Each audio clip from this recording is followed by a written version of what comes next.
વડોદરાની એમએસ યુનિવર્સિટીની commerce faculty ખાતે જે પણ વિદ્યાર્થીઓ આ વર્ષે 2026માં યુનિવર્સિટીની કોમર્સ ફેકલ્ટીમાં બીકોમ ઓનર્સ કોર્સમાં એડમિશન લેવા માંગે છે, પરંતુ તે દરેક વિદ્યાર્થીઓ તેમના દ્વારા ભૂલથી GCASના પોર્ટલ ઉપર બીકોમ બિઝનેસ ઓપરેશનનો કરી દેવામાં આવ્યું છે. એવા લગભગ કુલ 400થી પણ વધારે વિદ્યાર્થીઓ છે જેને બીકોમ ઓનર્સ કોર્સમાં એડમિશન લેવાનું છે અને તે દરેક વિદ્યાર્થીઓ દ્વારા બીકોમની એન્ટ્રન્સ એક્ઝામ આપવામાં આવે છે. તો ધોરણ 12 બોર્ડની પરીક્ષામાં 45% વધારે તેવા દરેક વિદ્યાર્થીઓનું બીકોમ ઓનર્સ કોર્સમાં એડમિશન ટ્રાન્સફર ફેકલ્ટી ઓફ કોમર્સના સત્તાધીશો દ્વારા કરવામાં આવે તેની માટે તે ઓલ ગુજરાત સ્ટુડન્ટ યુનિયનના પંકજ જયસ્વાલ તથા વિદ્યાર્થીઓ સાથે મળીને ફેકલ્ટી ડીને ભારે સૂત્રોચ્ચાર સાથે આવેદનપત્ર પાઠવ્યું છે.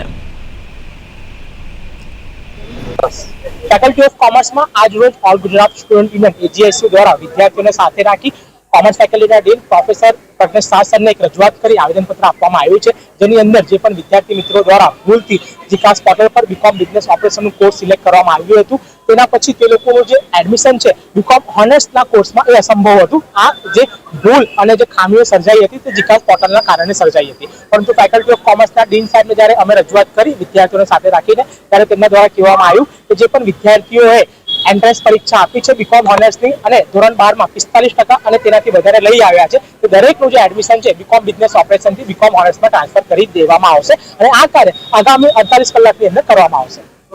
Pankaj Jaiswal, FR MS university. Pankaj રજૂઆત લઈને પહોંચ્યો હતો. શું રજૂઆત હતી તમે શું વાત કરી?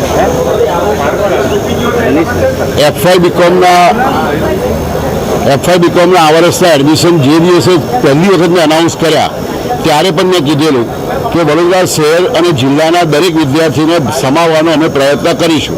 મારી પાસે 6500 સીટ છે, એની સામે અત્યારે ઓલરેડી 6700ની આસપાસ એડમિશન આપી ચૂક્યો છું.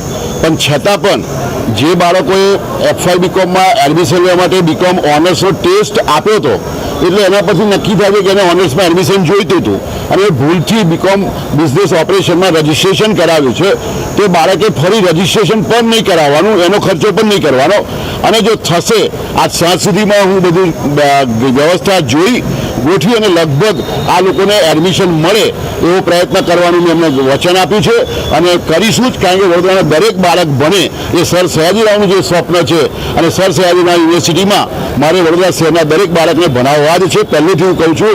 અને આ વાત મેં કાયમ કરી છે કે હું જોઈશ, વ્યવસ્થા ગોઠવીશ અને બનશે એટલા લોકોને સમાવવાનો પ્રયત્ન કરીશ. એટલે અમે સ્ટેજ બાય સ્ટેજ જઈએ છીએ. રેગ્યુલર એડમિશન પત્યા, એના પછીથી જે લોકો રહી ગયા હતા, ક્વેરીમાં હતા, એના ગઈકાલે અને આજે 2 દિવસથી એડમિશન ચાલે છે.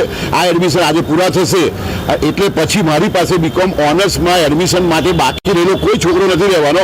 ત્યાર પછી હું આ બીકોમ બિઝનેસ ઓપરેશનવાળા વિદ્યાર્થીઓ કેટલાની અરજી આવી છે એ અરજી જોઈ અને લગભગ અમે સોમવારના દિવસથી એ પ્રોસેસ ચાલુ કરીશું. આજ સાંજે હું ડિક્લેર કરીશ કે કેટલાને એડમિશન આપે છે,